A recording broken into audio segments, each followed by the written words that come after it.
de l'Évangile de Jésus-Christ selon saint Luc, chapitre 21, versets 20 à 28. En ce temps-là, Jésus disait à ses disciples : « Quand vous verrez Jérusalem encerclée par des armées, alors sachez que sa dévastation approche. Alors ceux qui seront en Judée, qu'ils s'enfuient dans les montagnes.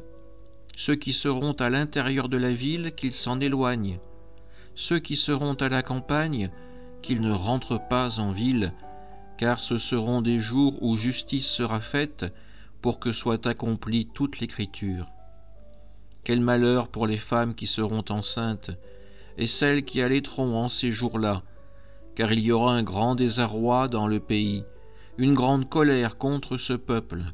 Ils tomberont sous le tranchant de l'épée, ils seront emmenés en captivité dans toutes les nations. Jérusalem sera foulée aux pieds par des païens jusqu'à ce que leur temps soit accompli.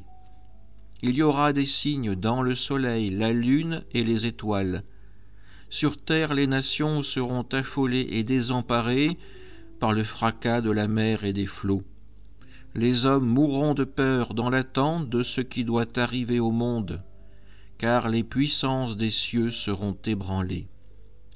Alors on verra le Fils de l'homme venir dans une nuée avec puissance et grande gloire.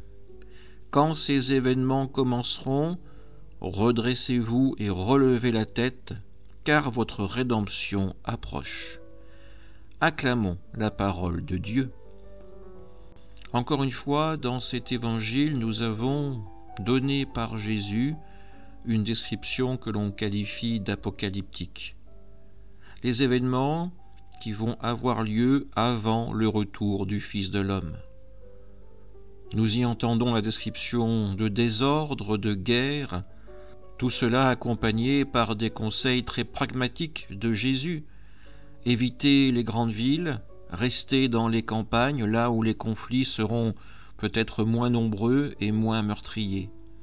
Savoir regarder les événements du ciel, tout cela dans la confiance, car ils annoncent le retour du Fils de Dieu.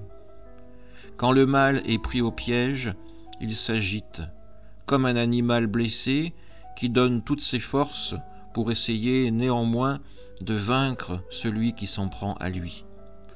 Le mal, lui, sera mis à bas par la force de Dieu. L'amour, la justice et la miséricorde seront plus fortes que la haine, que la violence, que la colère, que la jalousie.